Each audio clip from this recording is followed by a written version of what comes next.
Ojalá, ilusión compartida, deseo vivo, esperanza que convoca voluntades. Mejor aún, compromiso, asumir ideas, desafíos y ayudar a pensar. Ojalá también es tarea nuestra y suya, convertir ilusión en realidad de bienestar. Con ustedes, despuntando el día, ojalá. Alza mundial del precio de los alimentos, oportunidades para el sector agropecuario. Apoyo al sector en varias vertientes. La primera, el financiamiento. La segunda, el aval soberano y riesgo cambiario. Tercera, factoring. Y la última, el encadenamiento del sector agropecuario con el turismo. Programa de incremento competitivo y reconversión a fines de enfrentar los retos y oportunidades de los TLC y el sector agropecuario. Luis Ramón Rodríguez, experto agropecuario, nos explica esta noche. A todos ustedes les damos la bienvenida a Ojalá.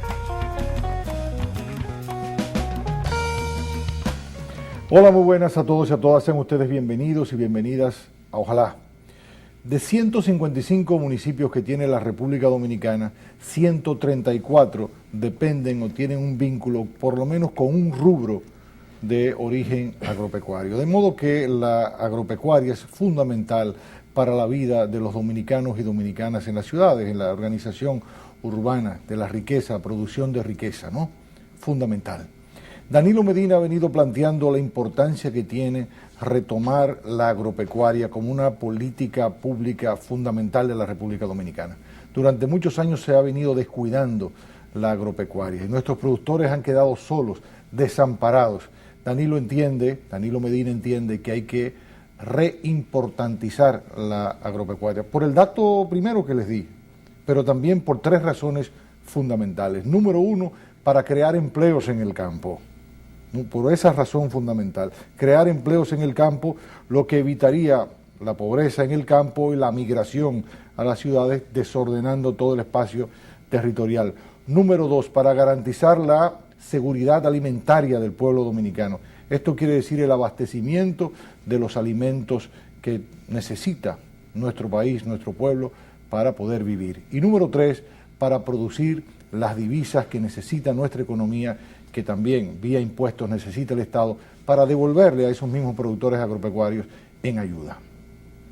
Esta noche tenemos como invitado para tratar el tema de las propuestas de Danilo Medina en el sector agropecuario al más importante experto que Danilo tiene a su lado sobre temas agropecuarios. Se trata de Luis Ramón Rodríguez, ustedes lo conocen, ha venido ya varias veces aquí a Ojalá, ingeniero agrónomo, pero además preside uno de los dos formidables movimientos de apoyo del sector externo que se han constituido en todo el territorio nacional en apoyo a la candidatura de Danilo Medina. Este movimiento se llama Agropecuarios con Danilo. Muy buenas noches, Luis Ramón. Muy buenas noches, Roberto. Gracias por la invitación nuevamente aquí a tu programa. Luis Ramón, tú conoces muy bien las propuestas de Danilo Medina, tú has sido una de las personas que ha convocado importantes sectores productivos del campo para que Danilo pueda conocer sus posiciones y Danilo presentarle su visión a ellos. Y naturalmente a nosotros nos gustaría poder hacer contigo un recorrido por lo que podrían ser las propuestas de Danilo Medina hacia el sector agropecuario. Y lo quiero comenzar por lo siguiente. El pueblo dominicano ha asistido a partir de enero a una alza de los precios y tanto Danilo Medina como tú, lo has escuchado los dos, han venido ofreciendo explicaciones del porqué de estas alzas, qué significan estas alzas. Y recuerdo en el acto que tú organizaste de Agropecuarios con Danilo, te escuché presentar cifras de cómo se da este movimiento y al propio Danilo decir algo que me llamó mucho la atención y es que los productores agropecuarios no quieren una disminución de precios, pero nosotros los consumidores que no somos productores agropecuarios quisiéramos que se nos rebaje el precio. Entonces, ¿cómo lidiar con el interés de los productores agropecuarios de que hayan precios sostenibles, ¿verdad?, razonables para ellos, y por otro lado el consumidor que necesita alimentarse, ¿verdad? Entonces hay toda una serie de fórmulas, ¿verdad?, en un contexto de alza del precio de los alimentos. Por ahí me gustaría que comenzáramos, Luis Ramón. Bueno, indefectiblemente los precios de los alimentos a nivel mundial a partir del año 2007 han empezado a crecer, fruto de una serie de factores como son el incremento de los precios del petróleo, la transferencia de tierra de producción de alimentos a producción de maíz para la producción de etanol. También nosotros tenemos un problema que en la medida que las economías emergentes de los países BRIC, como son Brasil, Rusia, India y China, crecen, una mayor cantidad de personas salen de la pobreza a la clase media y comienzan a consumir alimentos que antes no tenían la posibilidad de consumir. Por ejemplo. China, por ejemplo, por cada dólar adicional que recibe un chino, 40 centavos lo dedica a comida. A comida. En India, 70 centavos de cada dólar se dedica adicional que se recibe, lo dedican a comida.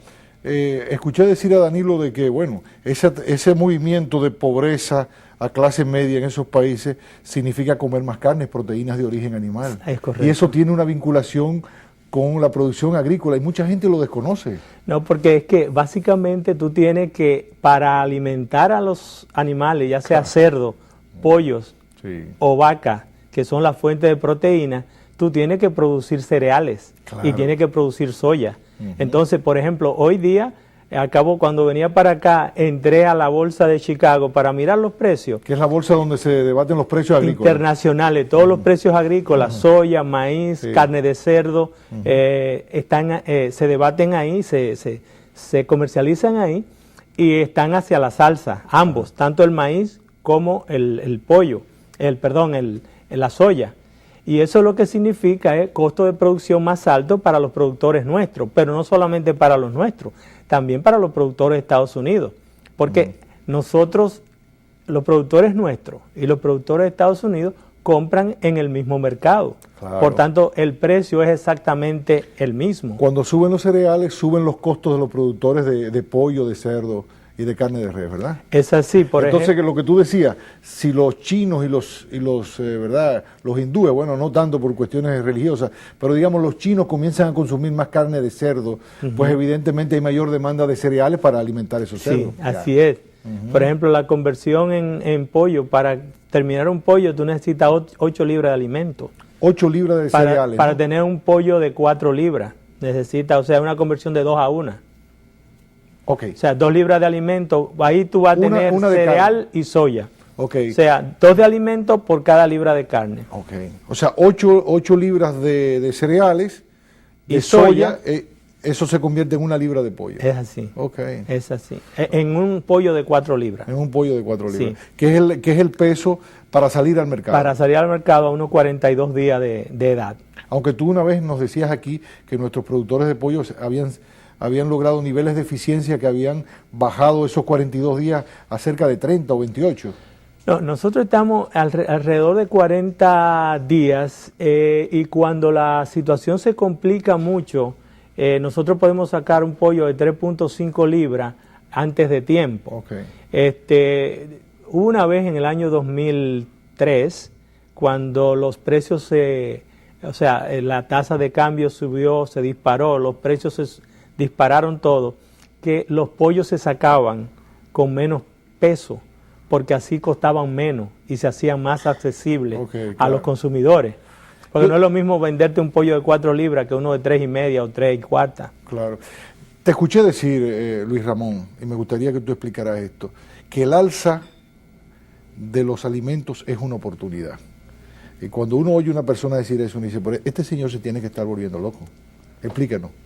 Mira, por una sencilla razón, normalmente en la República Dominicana, las políticas públicas del sector agropecuario han estado orientadas a fomento de la producción. A los gobiernos les gusta que haya mucha producción porque eso abarata el costo de la comida y eso es bueno para todo el mundo, menos para los productores. Entonces, por eso tú tienes que el desarrollo agropecuario, el crecimiento agropecuario de la República Dominicana es muy volátil. Un año crece, un año se va -0, o sea, se va negativo y vivimos así. Lo que significa que los precios no son estables y si no hay precios estables, entonces la producción tampoco puede ser estable. Un agricultor no puede tener acceso a un crédito si entiende que una vez la cosecha llegue, los precios van a estar deprimidos, claro, y él va a perder y no puede cumplir con el banco, claro, que eso es normalmente lo que ha pasado. Entonces nosotros lo que hemos propuesto, y Danilo magistralmente lo ha expresado en la actividad del día 5, es que yo no quiero comida barata, tan barata que quiebren los agricultores. Yo quiero gente que tenga capacidad de compra para que pueda comprar la comida que los agricultores le van a proveer. De manera que la estrategia de Danilo no es como mucha gente quisiera, de que bájenme los precios, sino Danilo lo que está planteando es que suban los ingresos de la gente, para que entonces le vaya bien a los productores y a la gente.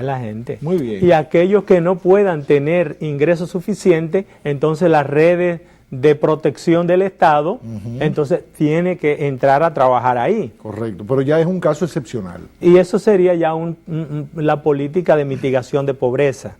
Los argentinos se están beneficiando mucho del alza del precio de la soya. Argentina y Brasil. Y Brasil, ¿verdad? Y Uruguay también. Sí.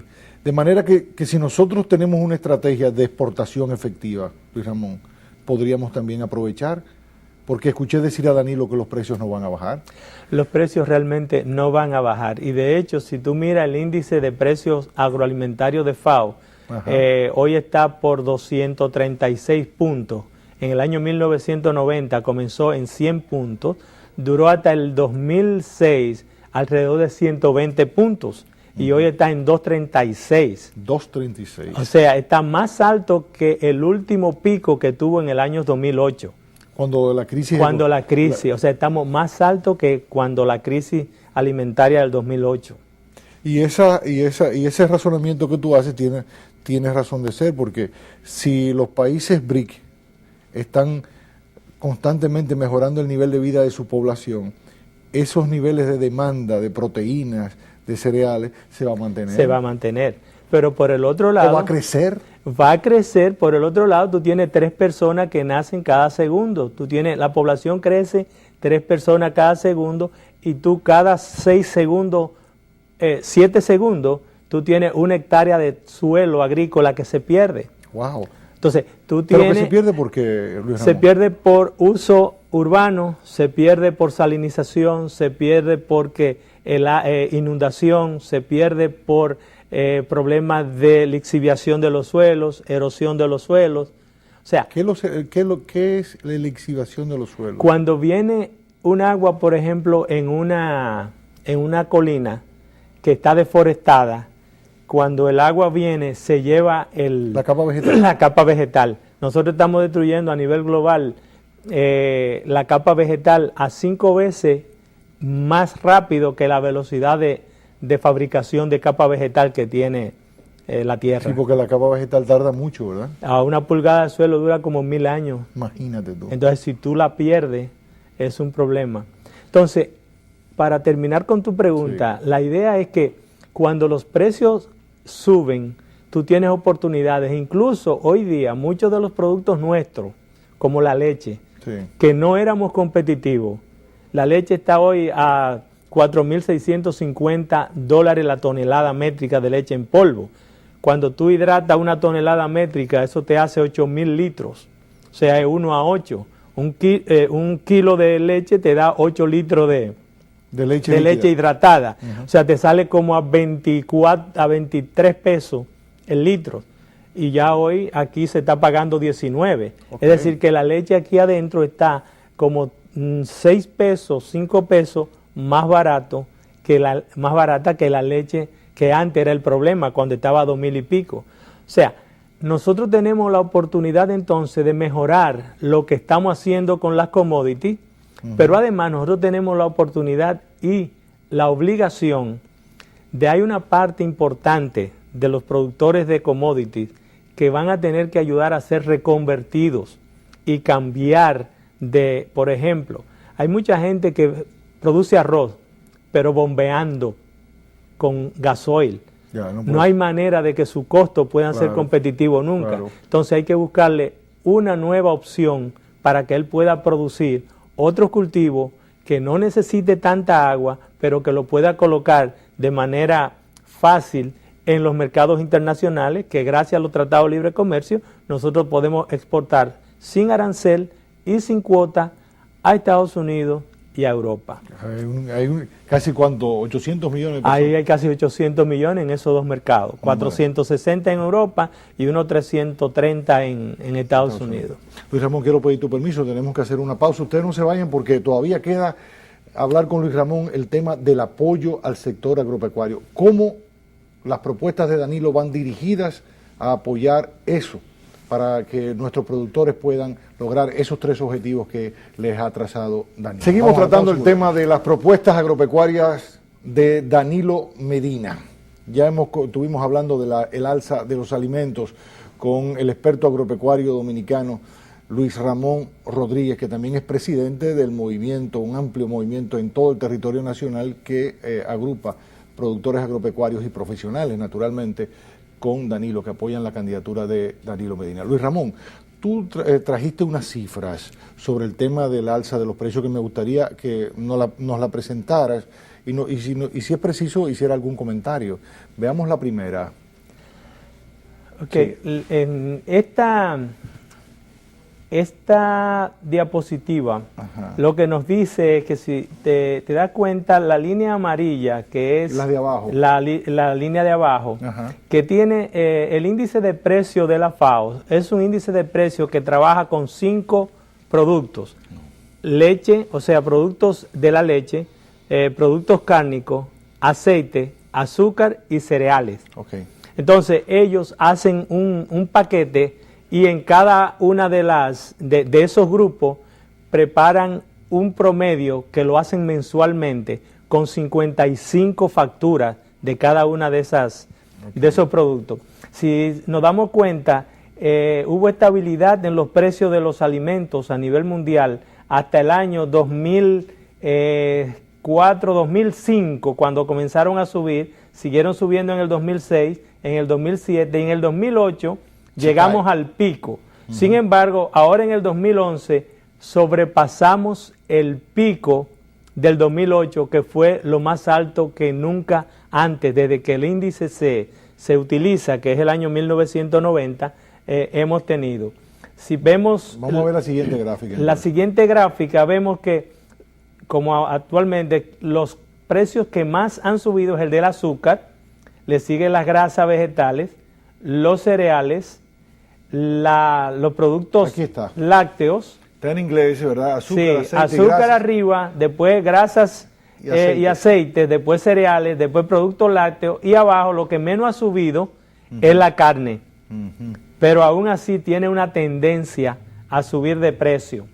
Okay. La próxima lo que nos dice es en cada año, cómo se han ido manejando en los últimos 4 años, del 2007, 2008, 2009, 2010, y cómo arranca el 2011 en la línea roja que arranca enero-febrero, arriba y a la izquierda. Ajá, ahí arriba. Sí. 240 que aparece ahí arriba. Exacto, ¿no? Cerca del 240, o sea que estamos en 236. Ese es el índice, que ahí va, ese fue en febrero, el índice llegó a 236, que es lo más alto que ha llegado. Lo que tú decías ahorita, sí, ¿no? Exactamente.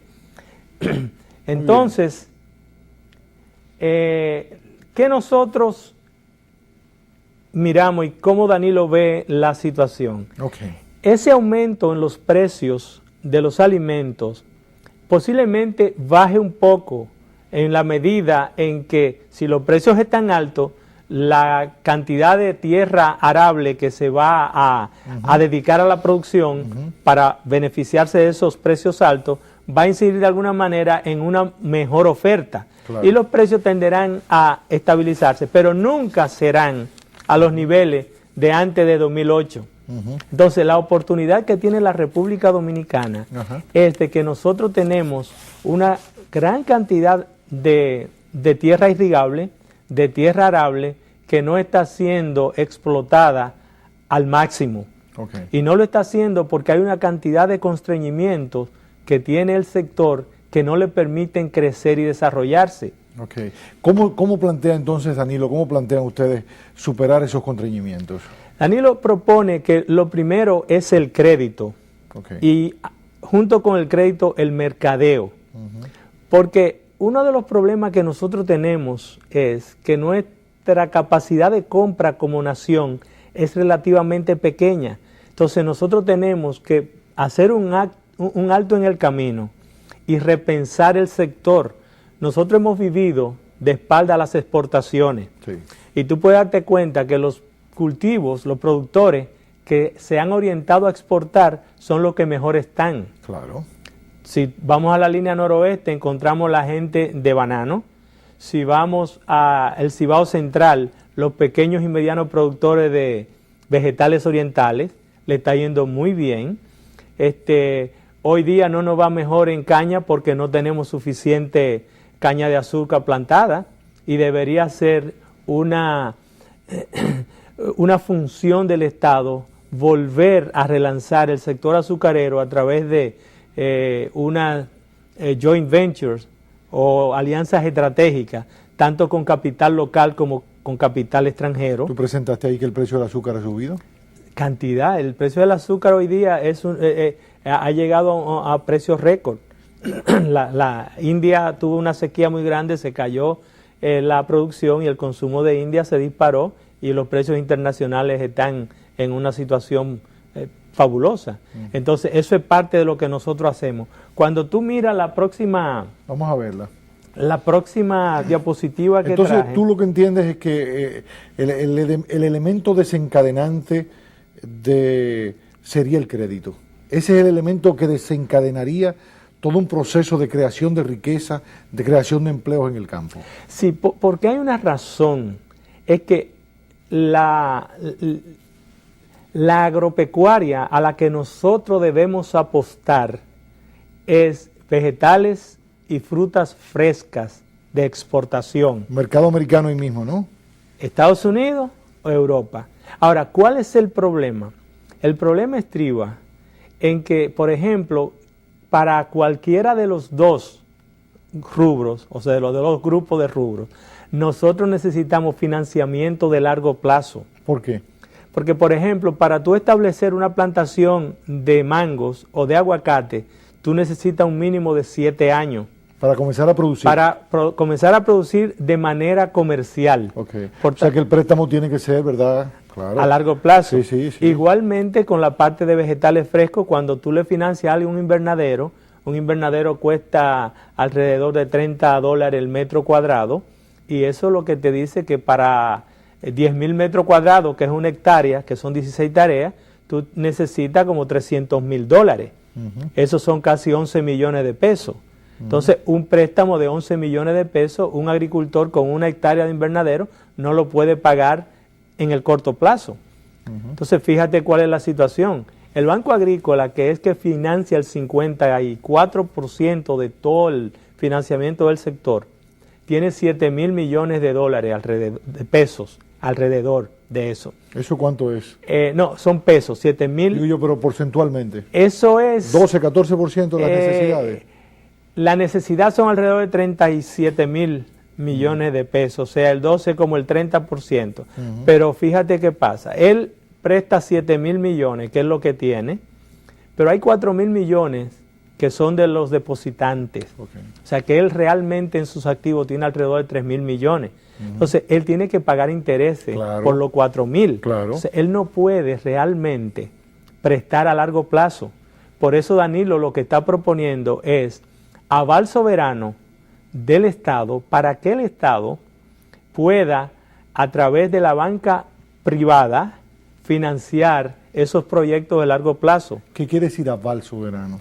El aval soberano es, ahora tuvimos una experiencia con el aval que dio el gobierno a la zona franca de Santiago, a unas cuantas empresas. Sí, o sea, unos 32 millones de dólares. El Estado pone una cantidad de dinero o su firma de garantía a los fines de que la banca privada le preste a un productor para desarrollar tal o cual proyecto.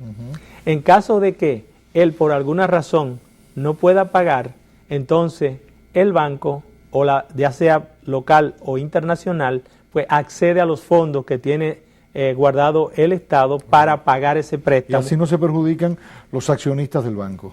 Ni los accionistas del banco, y eventualmente también los productores pueden mejorar su situación y entonces pagarle al Estado. Cuando tú hablas de ese financiamiento y de inversión en el campo, tú estás planteando, Luis Ramón, una transformación también tecnológica del campo, es decir, el hecho de volcar la mirada, un gobierno de Danilo que vuelque su mirada y su interés hacia los productores dominicanos también va con un mandato. Es decir, yo los puedo apoyar en la medida en que ustedes también den un salto tecnológico. ¿Es así? Definitivamente, y un cambio en la estructura productiva. Por ejemplo, nosotros tenemos áreas donde no vamos a poder ser competitivos. Nosotros tenemos un problema grave que nos atosiga y que no nos permite ser competitivos, que es el minifundismo. Ajá. Nosotros tenemos, la mayoría de nuestros cultivos son producidos en áreas muy pequeñas. En el caso del arroz es dramático, ¿verdad? En el caso del arroz, en el caso del café, en el caso del cacao, también. en el caso incluso de los mismos vegetales. El arroz yo creo que es 50% reforma agraria, ¿no? Alrededor del 53% es reforma agraria, que son personas que tienen alrededor de 38 a 42 Sí, tareas sí, de tierra. Entonces, no hay manera de que puedan ser competitivos. Sin embargo, los productores de arroz de reforma ¿Cómo agraria... resolver el minifundio entonces? Provocando una asociatividad entonces entre ellos, entre esos minifundistas, cooperativas y cosas así. En reforma agraria sería fácil porque la mayoría de las fincas de reforma No, agraria de otra. eran grandes Sí. y fueron, digamos, segmentadas Por para todo- que cada uno cogiera su pedacito. Sí, muchas afectadas por cuota parte de algún río que pasó y benefició una finca Sí, grande. pero ahora eso se puede volver a ser asociativo de alguna manera para que ellos puedan obtener las economías de escala que necesitan para competir. Y además también pedir el préstamo, ¿verdad? Porque si son varios, así pueden acceder a un gran Sí, préstamo. y en arroz normalmente el financiamiento siempre ha estado disponible, porque cuando no lo tiene el Banco Agrícola, las mismas factorías de Sí, arroz es verdad. otorgan. Es Pero verdad. por ejemplo, en los, digamos, los cultivos ganadores que ¿Qué son nosotros los cultivos? tenemos, ¿Qué son los cultivos ganadores? son los que tenemos competitividad. Ajá. ¿Cuáles son? Ahí están todo lo que tiene que ver con mango, aguacate, vegetales frescos. Nosotros tenemos un mercado ahí en Puerto Rico de vegetales frescos increíble y no hemos podido dar el salto para saltar ese mercado. Que la mayoría de los productos frescos de Puerto Rico vienen de Miami. Ay, ay. Entonces, nosotros tenemos que ayudar a los productores a través de un programa agresivo de financiamiento de invernaderos y de financiamiento de tecnología. Por ejemplo, arroz. Nosotros tenemos un problema con arroz. Es muy caro. Sí. Hoy día una libra de arroz en Estados Unidos, un productor la vende a 26 centavos. La de nosotros está como a 48. A 48. A 48. Pero nosotros tenemos un problema y es que hay dos áreas que son mano de obra y la otra área es insumos, que son el 80%, 86% del costo de producción. Entonces Eso- nosotros podemos reducir esos costos de producción. ¿Cómo se podrían reducir esos costos de producción? Por ejemplo, la parte que tiene que ver con mano de obra, nosotros debemos comenzar a promover y a financiar a los molineros la recolección a granel, en vez de hacerla con una máquina que va tirando los campos los sacos en el campo, que después viene una recua de caballo Sí, y lo sí. levanta. Sí, y yo lo he visto eso. Después lo levantan a un camión, después el camión hay que bajarlo uno a uno en la factoría. Cuando tú puedes tener una máquina que entra, te cosecha a granel, te lo va tirando a un camión, el camión llega a la factoría, se pesa, se abren las compuertas y entra directamente a un área donde tú lo secas y después lo manda a un silo a guardar. Ya. Y entonces comienza a procesarlo en la medida de tus necesidades. ¿Dónde se hace eso, Luis Ramón? Eso se hace en Nicaragua, en Estados Unidos, en todos los países que Ok. producen Aquí nadie, arroz. ningún productor hace eso. Aquí no hay, muy poco. Hay una tecnología que comenzó, pero no ha progresado. Aunque según una vez un experto agropecuario me contaba y me decía que nuestras factorías tienen un nivel de eficiencia alto, es decir, que muy alto. En ese punto somos buenos. Sí, sí, en el procesamiento somos buenos. Ahora nosotros tenemos... El proceso que hay que mejorar es del campo a la factoría. A la factoría, Okay. y por el otro lado, los productores a nivel de cultivo, hay que comenzar a utilizar labranza mínima, o sea, no pasarle tantas veces el tractor a la tierra, sembrar con una máquina en vez de sembrar trasplante. Exacto. Y para hacer eso necesitamos mejorar la ley de semilla y que haya semilla certificada, que hoy día hay una inmensa cantidad de lo que llamamos semilla bronca, y que la gente trasplanta porque la semilla bronca tiene mucho arroz indeseable Okay. y semillas de maleza. Entonces, el trasplante lo que te hace es que te permite llevar una planta sana, pero a un costo demasiado alto. Okay. Entonces nosotros tenemos que comenzar a trabajar por ese lado. También hay un gran desperdicio de agua porque es que se inundan las tierras, ¿no? Bueno, parte de la razón que nos va a obligar a modificar la forma de hacer las cosas es que eventualmente nosotros vamos a tener menos agua disponible para el sector agropecuario. Hoy día el sector agropecuario utiliza 72% de todo el agua que producimos. Aunque se desperdicia mucha agua. Sí. Aquí un ingeniero hidráulico, Gilberto Reynoso, nos explicaba de que aquí hay un desperdicio enorme, es decir, que no aprovechamos la riqueza hídrica que tenemos. Pero quiero pedir tu permiso, Luis Ramón, porque tenemos que hacer una pausa. No se muevan porque todavía queda una parte muy importante, todo el tema del factoring, entre otras cosas. De regreso estamos conociendo las propuestas agropecuarias de Danilo. Ustedes han escuchado a Danilo en sus discursos, ¿verdad? Y también han tenido la oportunidad en otras ocasiones de tener a Luis Ramón Rodríguez, que está esta noche de nuevo con nosotros, a hablar sobre el tema. Pero siempre hay que volver, porque en mi caso muy particular, cada vez que me acerco al tema aprendo mucho. Y uno está como en el borde de la carretera, se va metiendo en la finca y va descubriendo nuevas cosas. Y bueno, y al final la carretera queda muy lejos. Luis Ramón, tú hablabas del financiamiento, ¿no? Y hablabas algo que yo desconocía, no conocía de este elemento de cómo reducir costos en la mano de obra, ¿no? Y quizás los dominicanos podríamos ilusionarnos que no tendríamos que depender tanto de mano de obra haitiana de baja calidad, es decir, porque estamos hablando de que tienen que haber operarios de estas máquinas, o sea, esa mecanización de la producción agropecuaria pues implica mayores conocimientos y pueden emplearse dominicanos, es decir, que podrían poblarse de nuevo nuestros campos de empleo para dominicanos en el agro, ¿verdad? Pero nada, eso es una ilusión. Yo lo que no quiero es perder la oportunidad de que hablemos entonces de algo que también es muy importante, el asunto bueno, los productores producen, lo llevan a los centros comerciales o le entregan, ¿verdad?, intermediarios. Muchos se quejan porque, bueno, yo entrego mi producción, pero me vienen a pagar a los 60, 90 y hasta 120 días. Entonces, bueno, ellos sienten que están financiando al gran comerciante y el gran comerciante engordando, el intermediario, o todos los intermediarios, ¿no? ¿Cómo abordar esa situación? Porque hay mucho desencanto en el productor. Dice, yo me fajo, yo soy el que sudo, el que organizo todo esto para que otro soquete, por no decir otra palabra, se beneficie. Sí, y a veces esa situación no se da solo que afecta a los productores, a los intermediarios también los afecta, porque ellos son más grandes y por tanto las cadenas entienden que ellos pueden soportar más tiempo.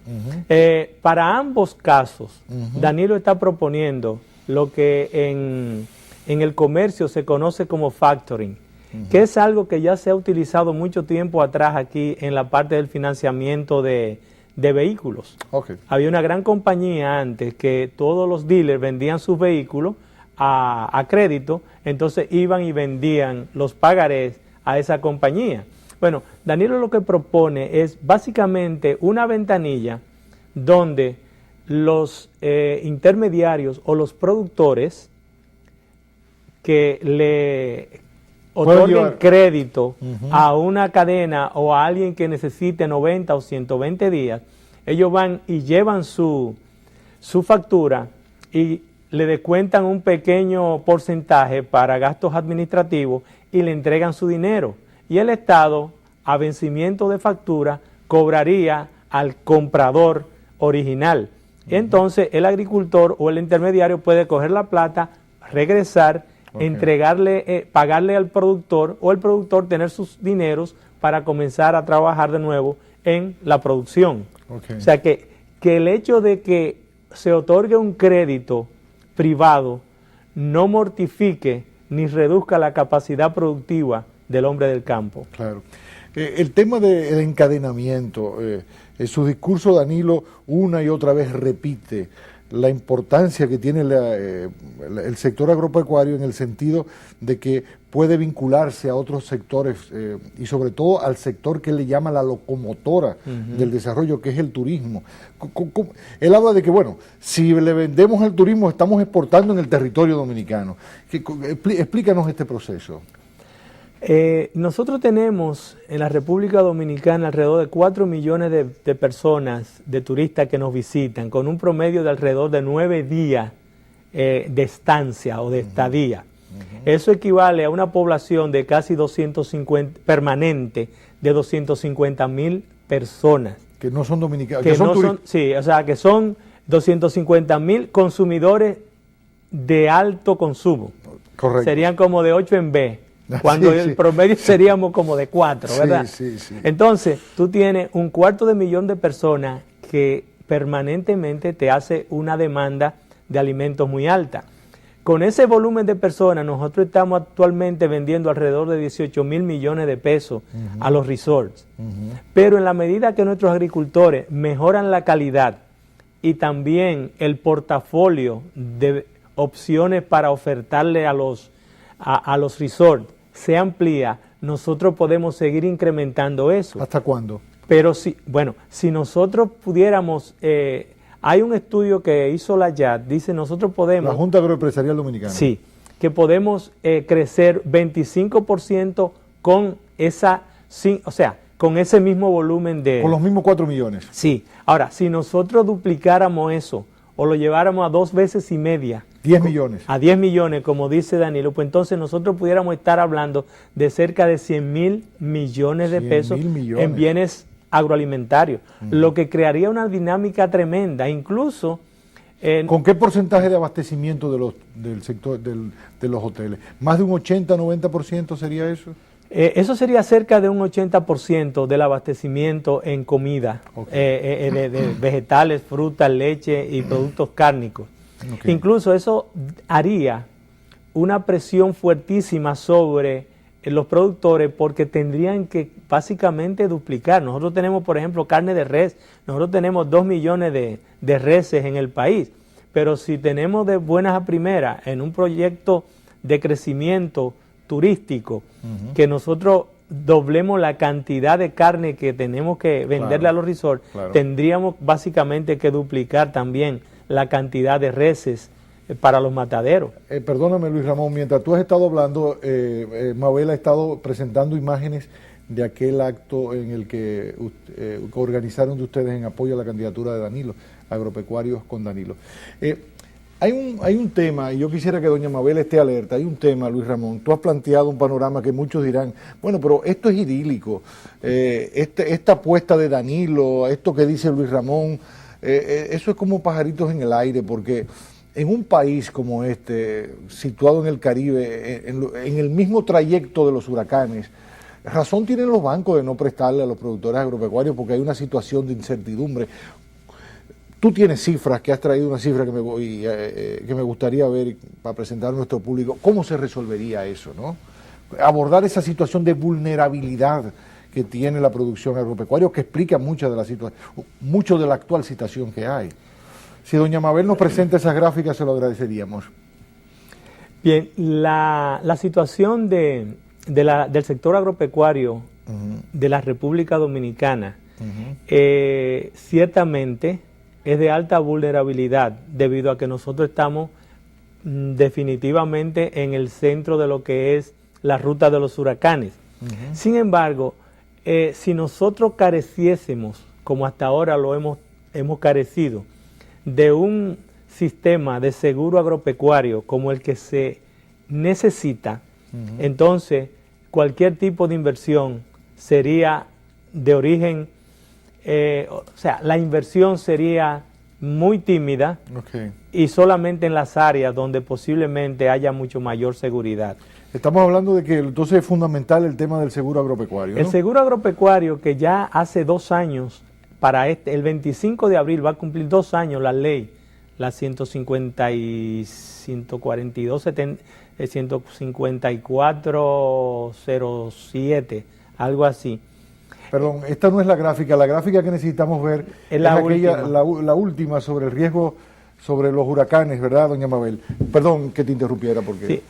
Hace 2 años, que en abril va a cumplirse 2 años de que en el Senado se introdujo la ley del sistema de seguro agropecuario, se aprobó, el Ejecutivo la promulgó, pero todavía tenemos 2 años que la ley no se implementa. Ok, ¿por qué?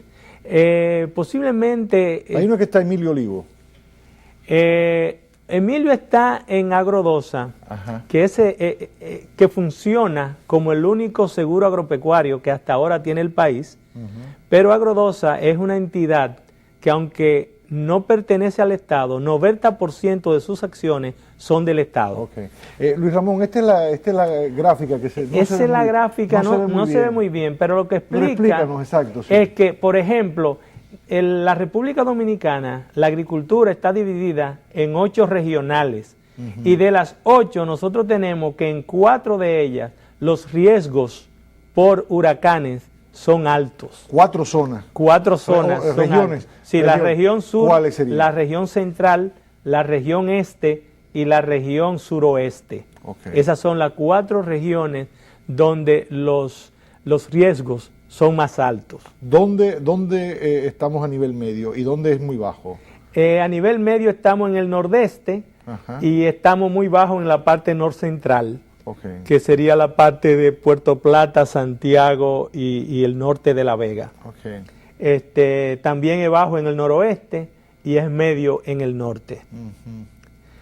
Pero cuando hablamos de seguro agropecuario, hoy día en el presupuesto del Ministerio de Agricultura hay 60 millones de pesos para apoyar la implementación del seguro agropecuario en básicamente banano y arroz, que son los 2 cultivos que normalmente utilizan el seguro agropecuario, y especialmente porque el seguro agropecuario de Agrodosa es un seguro diseñado para proteger la inversión del Banco Agrícola. Entonces el Estado pone 60 millones de pesos en el presupuesto del ministerio para pagar un porcentaje de la prima del seguro. Cuando se diseñó el sistema ya, originalmente se diseñó para 11 cultivos y normalmente si los costos se mantenían iguales, cuando el 60% de los productores de esos 11 cultivos comprara un seguro agropecuario y el Estado aportara el 50% del costo de la prima, el valor a otorgar en apoyo al seguro serían 495 millones de pesos.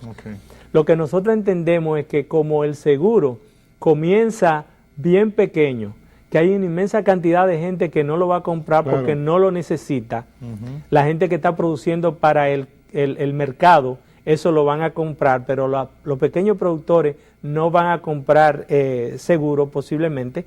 Entonces lo que nosotros pensamos es que con 200 millones el primer año es más que suficiente en la medida de la posibilidad de fondos públicos y en la medida que la gente va más cultivo entrando y más gente comprando seguro, entonces pudiéramos llegar a los 500 millones dentro de 3, 4, 5 años. ¿Y eso podría cubrir qué porcentaje de los productores del universo, esos 400 millones? Esos 400 millones posiblemente lleguen a cubrir el 100% de los agricultores que lo necesiten. Que lo necesitan. Sí, porque tú tienes productores de 15 tareas, que es producción de autosostenimiento, autoconsumo, que realmente no van a utilizar el seguro. E incluso la misma ley de seguro establecía un fondo de garantía que fuera creciendo con el tiempo para prestarle asistencia a aquellos productores que porque en su zona todavía no había llegado el seguro, o porque el cultivo que él tenía no estaba dentro del portafolio de productos a ser asegurado, entonces, o porque su nivel de pobreza no le permitía comprar un seguro, entonces cuando hay un tipo de evento catastrófico, a ese pequeño agricultor que no tiene seguro, de ese fondo de garantía se le daba asistencia. O sea, ahí el Estado se liberaliza de salir corriendo a apagar un fuego cada vez que hay un evento catastrófico en el sector agropecuario. Luis Ramón, se nos ha acabado el tiempo, llevamos 45 minutos conversando tú y yo aquí ante el público. Realmente es como digo, fascinante, uno se va adentrando y descubriendo nuevas cosas. He aprendido mucho hoy contigo, de manera que te agradezco, y bueno, yo sé que nuestro público televidente ha disfrutado de esta conversación con Luis Ramón Rodríguez, ingeniero agrónomo, experto, como ya se dieron cuenta ustedes una vez más, en este tema agropecuario, y al mismo tiempo presidente de Agropecuarios con Danilo, movimiento del sector externo que apoya las aspiraciones presidenciales de Danilo Medina. Luis Ramón, muchas gracias de nuevo.